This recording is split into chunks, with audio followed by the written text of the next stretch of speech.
Black CEO, mocked at a billionaire's mansion hours. Later, she wiped out their $5B empire. Hello everyone. Before we begin today's video, I need your help. We've noticed that the channel is losing traction, and subscribing is one of the best ways you can help us. It's quick, free, and allows us to continue bringing you great content. Your support means everything. Let's keep this channel growing collectively. Where are you watching from? Drop your city or country in the comments below. Thank you very much.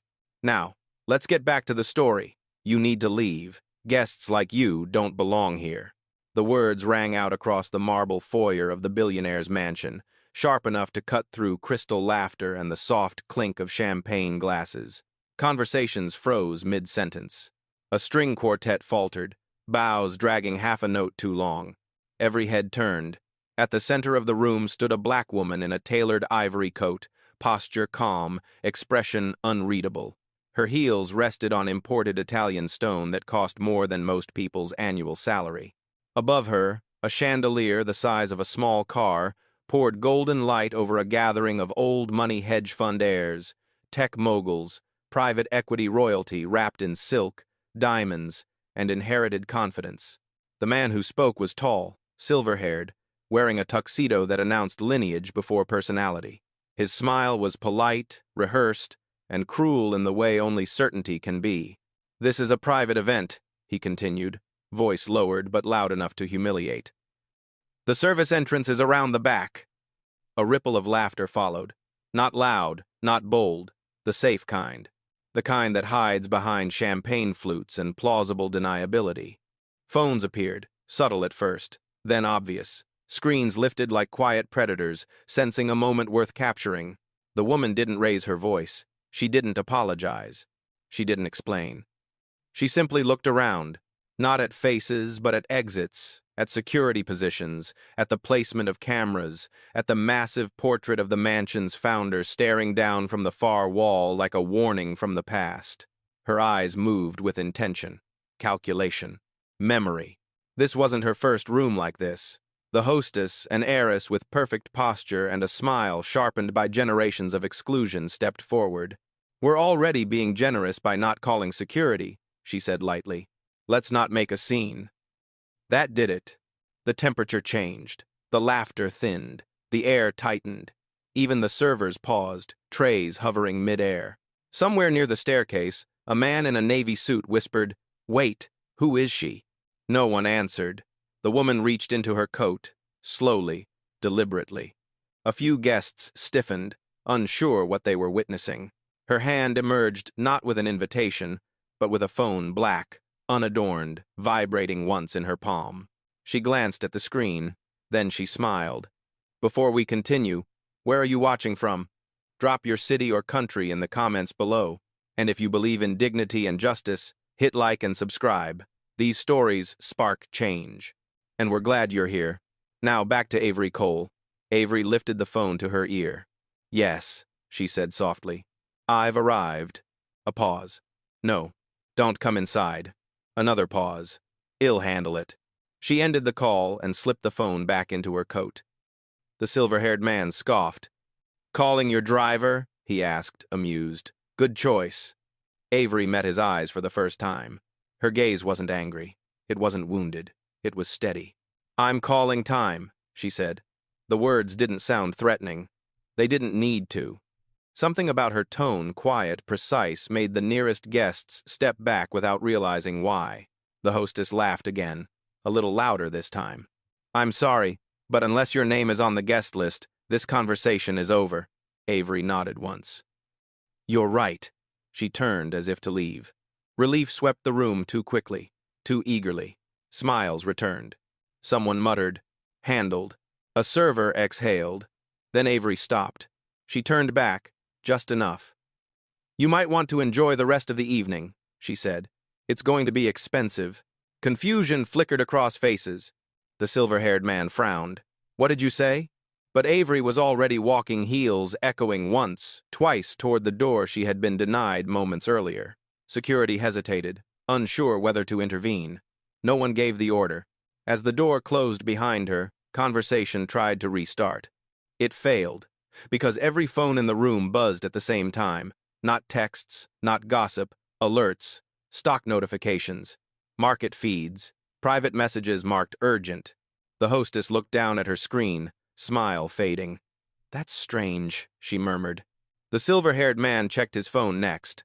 The color drained from his face. Outside, under the glow of the mansion's floodlights, Avery paused. She inhaled the night air, cool, clean, free of chandeliers and judgment. Across the city, systems were already moving, contracts pulling, capital freezing, deals unraveling thread by thread. She hadn't raised her voice. She hadn't demanded respect. She had simply removed permission.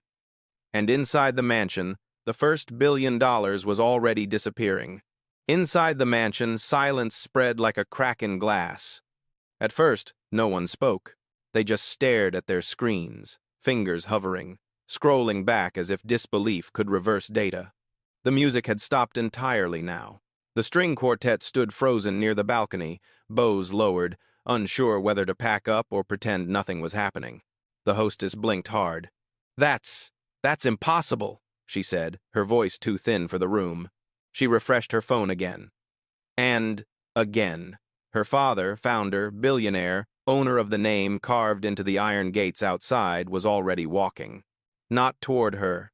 Toward the corner of the room where his chief financial officer stood pale, phone pressed to his ear.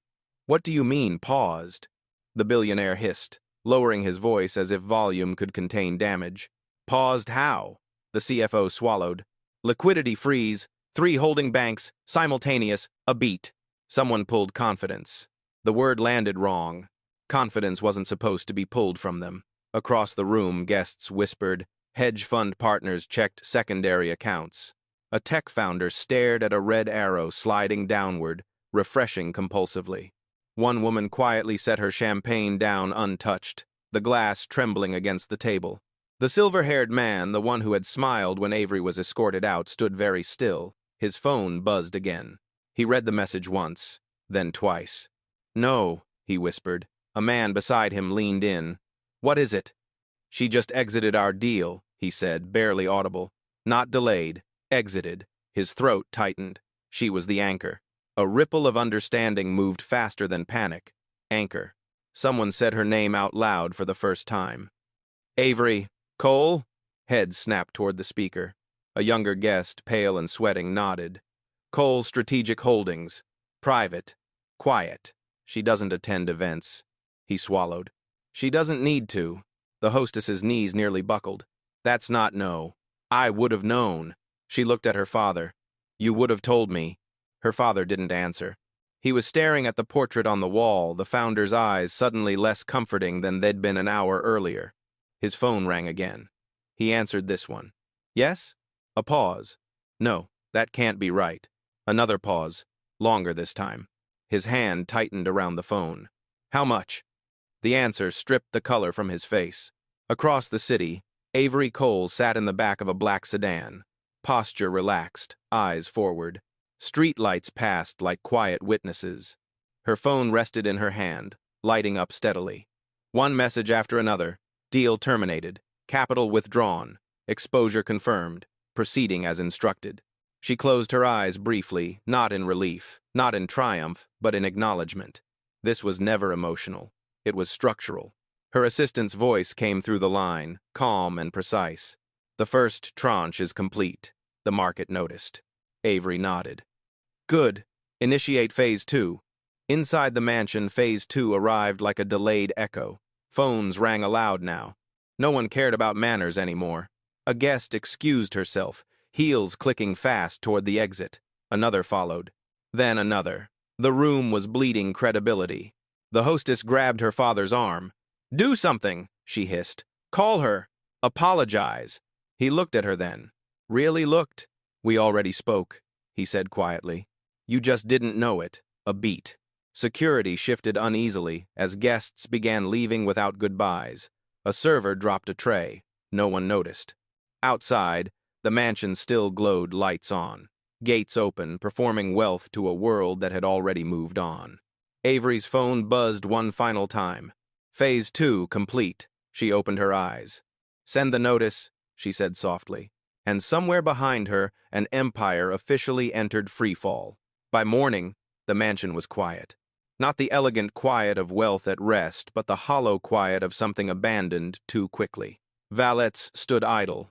Caterers packed untouched trays back into vans. The iron gates remained open, as if closing them would require authority no one felt anymore. Inside the study, the billionaire sat alone. His jacket lay folded over a chair he hadn't earned the right to sit in. The portrait of the founder watched him in silence. For the first time in decades, the room felt small. His phone rang. He already knew who it was. "Mr. Hale," the voice on the other end said. "Not warm, not hostile, just professional. This is Martin Reeve. I represent Avery Cole." The billionaire closed his eyes. "Put her on." A pause. Deliberate. Then Avery's voice. Calm, unhurried. "You asked to speak." He stood. "Miss Cole Avery. I want to apologize for what happened last night. It was a misunderstanding. My daughter—" "Your daughter said exactly what she meant," Avery replied. "And you allowed it." He swallowed. "We can make this right. Name the number." Avery smiled faintly, unseen. "You're still negotiating? That's the misunderstanding." Another silence. Outside the call, teams were already working. Analysts downgrading, partners withdrawing, boards convening emergency meetings that should have happened years earlier. Inside the call, Avery continued. "You don't lose $5 billion because of one insult," she said evenly. "You lose it because your empire was built on people who believed they were untouchable." He clenched his jaw. "We can recover." "Not with me," she replied. "Then tell me why," he said, "so I can understand." Avery leaned back in her chair, city skyline stretching behind her. "You already do. You just never thought it applied to you." She ended the call. In another part of the city, news tickers rolled. Major holdings, withdrawn from Hale Group. Confidence crisis sparks rapid sell-off. Board faces internal revolt. Employees gathered in small clusters outside corporate headquarters, refreshing phones, whispering. Some were afraid. Others quietly were relieved. Systems don't mourn when weight is removed. At a cafe across town, Avery sat alone, coffee untouched. She watched pedestrians pass, each carrying their own invisible stakes. Her phone buzzed again, her assistant. "Media is asking for a statement." "No," Avery said. "Silence is enough." She stood, slipped on her coat, and walked out. Back at the mansion, the hostess stared at her reflection. The mirrors no longer flattered. Her phone lay face down on the counter. She didn't need to check it to know. The world had shifted without asking her permission. Later that afternoon, the board voted. It wasn't unanimous. It never is when truth arrives too fast. But it passed. Leadership removed. Assets reviewed. Names erased from letterheads that had once carried them like crowns. By evening, the gates closed, and by nightfall the number settled. $5 billion gone, not stolen, not burned, withdrawn. Across the city, Avery stood on her balcony, lights below flickering like data points. She didn't celebrate. She didn't gloat. She simply breathed. Dignity had been denied, so Shed reclaimed it with interest. And somewhere, in a mansion now too large for its remaining power, someone finally understood, justice doesn't knock, it just leaves you behind. The fallout didn't arrive all at once. It came in waves. At 7:12 a.m., the first bank quietly revised its exposure. No announcement, just a recalculation buried deep inside a risk model that had finally stopped lying to itself. At 7:47, a private equity partner pulled out of a side deal that had never been public. At 8:03, 2 board members resigned for personal reasons. By 9, the word crisis was being used without quotation marks. Inside Hale Group headquarters, the elevators ran non-stop. Lawyers moved faster than executives. Assistants whispered instead of speaking. Every hallway carried the same question, unanswered. How did this happen overnight? In a glass-walled conference room, the interim CEO stared at a spreadsheet projected 10 feet wide. Columns bled red. Liquidity gaps stacked on top of each other like sins finally counted. "She didn't just pull capital," he said quietly. "She pulled credibility." No one argued. Across town, Avery Cole sat in a smaller room, no glass walls, no assistants hovering.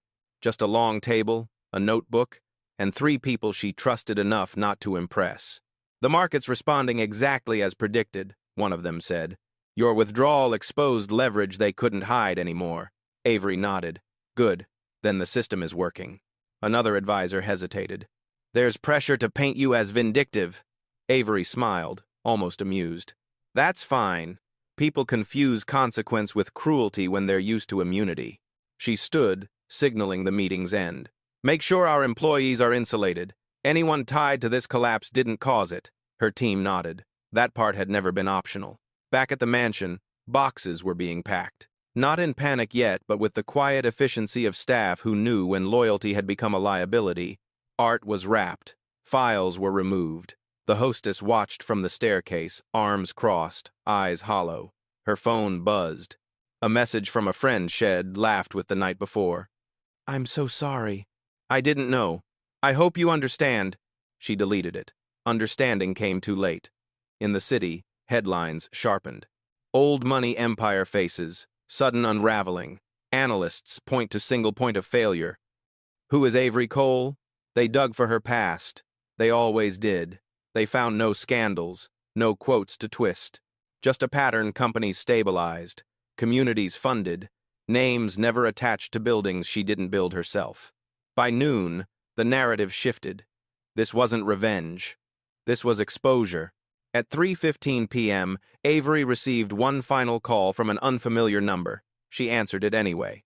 "Miss Cole," a woman said, voice controlled but tight. "This is the Foundation Board. We're prepared to issue a public apology." Avery looked out over the city. "An apology to whom?" A pause. "To you." "No," Avery replied gently. "Apologize to everyone you taught to feel small. I don't need a statement." She ended the call. As dusk settled, the mansion lights dimmed for the first time in years. Not for ambiance, for savings. Avery returned home. No cameras, no escorts. She removed her coat, set her phone down, and poured a glass of water. On the table lay her notebook. She opened it and wrote one line. "Power doesn't announce itself. It removes consent." She closed the book. Outside, the city kept moving unimpressed, relentless, fair in the way systems can be when they finally stop bending. Somewhere behind her, a dynasty was still collapsing, piece by piece. But Avery didn't watch. She had already moved on. 3 days later, the mansion went dark. Not ceremonially, not symbolically. The power company simply executed the order. Across the city, Avery Cole watched the confirmation email appear, then disappear as she archived it without ceremony. She was already in another meeting, this one smaller, quieter, and far more consequential. A community boardroom, no chandeliers, no portraits of founders, just folding chairs, a long table, and people who spoke carefully because stakes were real. "The transfer cleared this morning," her advisor said. "The endowment is fully funded." Avery nodded. "Good. Then start the renovation schedule." No applause followed, no celebration. Just pens moving, calendars filling, futures adjusting. Across town, the former billionaire woke to headlines he no longer controlled. Estate assets under review, foundation funding, frozen pending audit, legacy board dissolved. He sat at the kitchen table of the mansion, now half empty, holding a mug that had gone cold. The house was too quiet without staff. Too honest. His phone buzzed, not a call this time. A message from a reporter. "Would you like to comment on Avery Cole's decision to redirect capital to public education initiatives?" He didn't reply. He couldn't. The hostess packed her last suitcase alone. Her reflection in the mirror looked unfamiliar, less certain, less protected. She paused, fingers tightening around the zipper, then stopped. For the first time, she wondered what it had cost to believe she belonged everywhere without earning the right to be kind. In a different part of the city, a ribbon was cut. No cameras. No speeches. Just a sign going up on a building that had been boarded for years. Cioli Learning Center funded. Open. Here to stay. Avery stood at the back, unnoticed. She watched children step inside, eyes wide, voices echoing off freshly painted walls. Teachers followed, smiling cautiously, as if afraid hope might be temporary. It wouldn't be. Her assistant leaned in. "They're calling this The quietest $5 billion collapse in history. Avery watched a child run past, laughing. It was never about the noise. What was it about? Her assistant asked. Avery thought of the mansion floor beneath her heels, the smile that had dismissed her, the confidence that assumed she would disappear. Correction, she said. That evening, Avery returned home as she always did, alone, unescorted, unannounced. She poured a glass of water and sat by the window as the city lit itself for night. Her phone buzzed once more. A message from an unknown number. I was there that night. I laughed. I'm sorry. Avery stared at the screen for a long moment. Then she typed back. Do better next time. She set the phone down. Across the city, markets stabilized. Systems recalibrated. New leaders rose where old names had fallen. The mansion remained standing, of course. Stone doesn't crumble as easily as belief, but it no longer meant what it used to.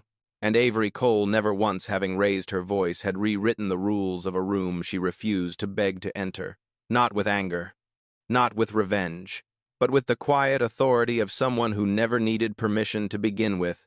The apology tour began quietly. Not on television, not on social media. It started in private emails written by expensive lawyers, softened by consultants who specialized in regret without accountability.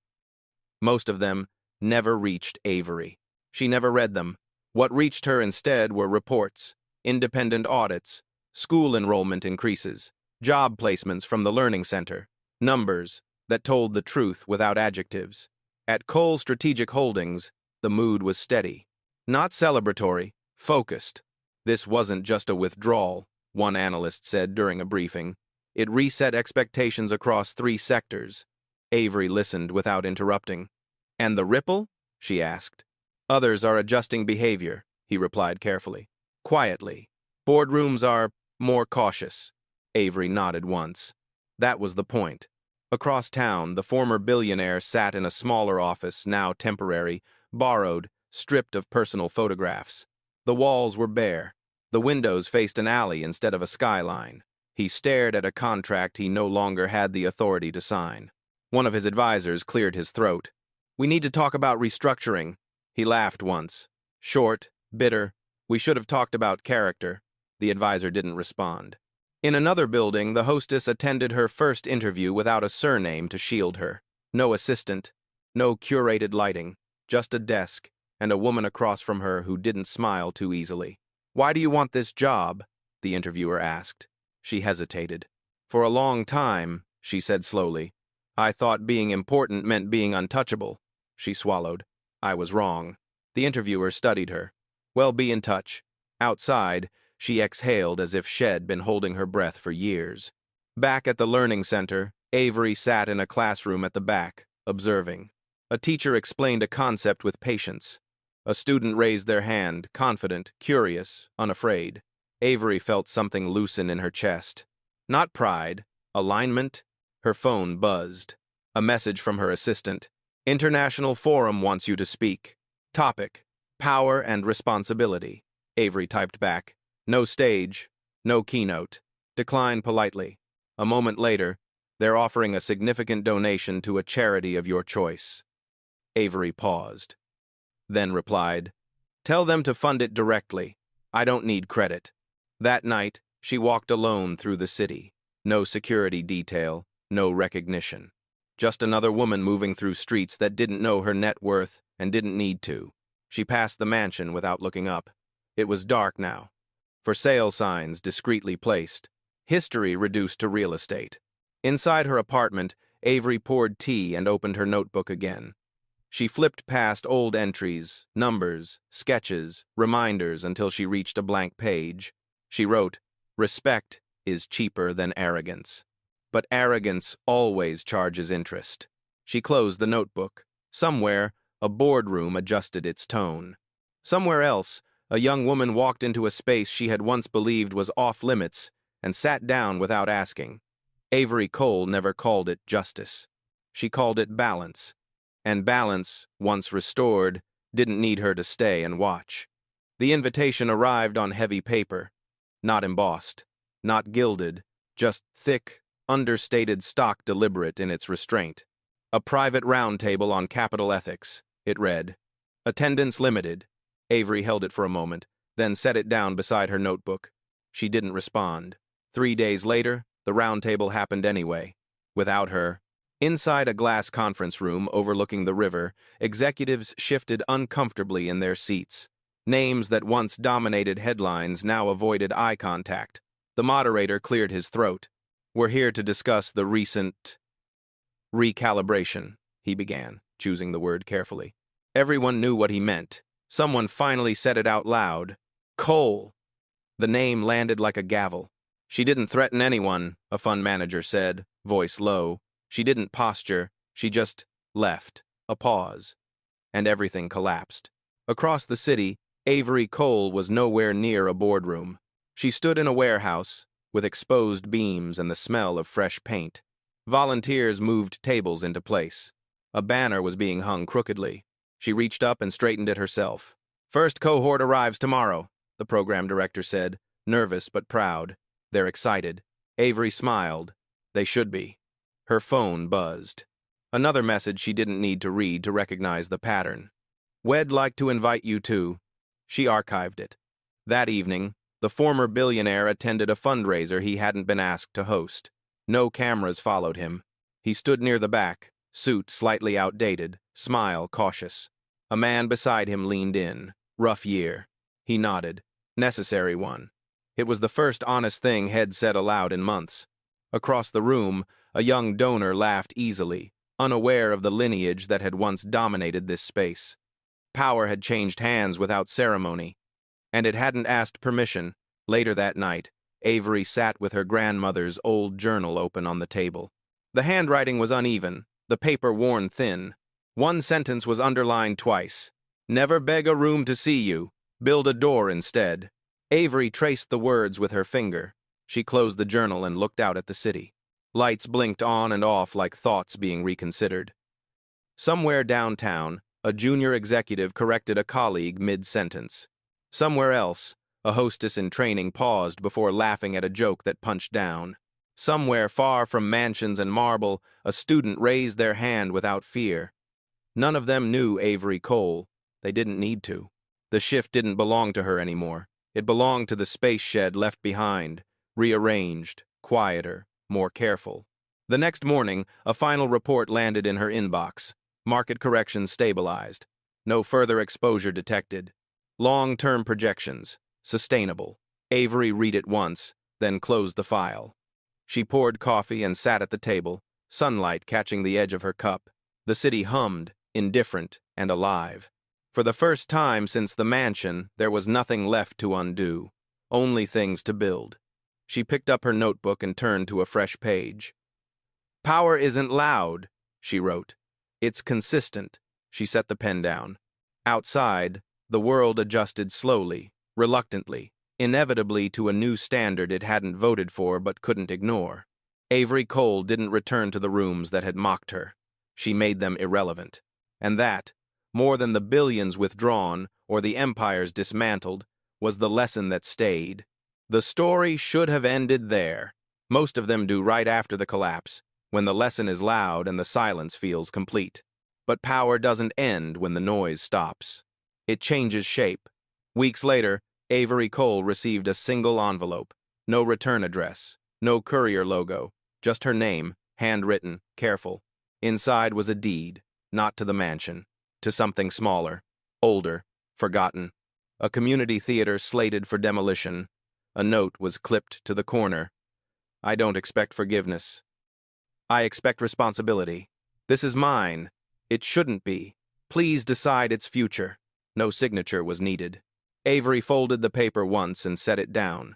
The theater sat between two shuttered storefronts, its marquee letters half missing, the floor warped by time. Avery walked through it alone, footsteps echoing where applause once lived. She imagined what it could hold. Not galas, not donors, stories, she called her assistant. Get me the zoning details, she said, and find local directors, real ones. The assistant hesitated. Are we branding it? Avery looked up at the cracked ceiling. No. The reopening was quiet. No ribbon, no speeches, just lights on again after years of dark. A play written by a 17-year-old opened the season. The audience was small but full. Backstage, the young playwright stood shaking. "What if they don't like it?" she whispered. Avery smiled gently. "They're here. That's already respect." Applause followed, not thunderous, honest. Across the city, the former mansion finally sold. The buyer was anonymous. The price was lower than expected. No one called it a tragedy. At the closing, the former billionaire signed the papers slowly. When it was done, he paused. "Does she know?" he asked the agent. The agent shook her head. "No." He nodded. "Good." Later that night, Avery attended the theater's second show and sat in the back row. No one recognized her. The lights dimmed. The stage filled. She felt something rare. Not vindication. Completion. As she left, the young playwright ran up to her. "Thank you for coming," she said. "I don't know why, but it mattered." Avery nodded. "It always does." Outside, the city breathed around them. Ordinary. Alive. Avery walked home alone. She hadn't erased an empire to be remembered. She'd done it so others wouldn't have to ask permission to exist in rooms that mattered. And somewhere, long after the headlines faded, that was the part that endured. The city never built a statue for Avery Cole. No plaque carried her name. No headline followed her footsteps anymore. And that, somehow, was exactly right. Months later, the mansion stood under new ownership. The gates were repainted. The iron letters bearing the old family name were removed without ceremony. Neighbors adjusted, real estate listings updated. History folded itself into the ordinary. What remained was quieter. In boardrooms across the city, tone changed before numbers did. Jokes landed differently. Pauses lasted longer. People listened sometimes not out of conviction but out of memory. That was enough. Avery walked through the learning center one last time before handing full oversight to the local board. The walls were covered in student work now. Color replaced caution. A girl stopped her in the hallway. "Are you important?" the girl asked, curious, unafraid. Avery smiled. "I'm useful." The girl considered that, then nodded as if it made perfect sense. At the theater, the final show of the season sold out. No donors were listed in the program. Only names of people who built the work. The audience rose at the end, not because it was expected, but because it felt earned. Avery didn't stay for the applause. She walked home as the city dimmed into evening, the coat pulled close, steps unhurried. Her phone buzzed once with a notification she didn't open. Some things no longer required her attention. She stopped at a crosswalk, waiting with strangers who didn't know her story. The light changed. They moved together. Across the street, a woman in a tailored suit entered a building once known for who it excluded. No one stopped her. No one questioned her presence. She walked in like she belonged. That was the ending. Not the fall of a family. Not the loss of billions. Not the mansion dimmed or the empire erased. But the absence of a question that used to be asked. Avery reached her door, unlocked it, and stepped inside. She set her keys down, poured a glass of water, and stood by the window one last time. The city looked the same, but it wasn't, because dignity had stopped asking for permission, because power had learned restraint, because silence, once imposed, now protected. Avery Cole turned off the light, and somewhere far behind her, a world that had underestimated her finally learned the cost of doing so not in anger, but in consequence, not loudly, but permanently.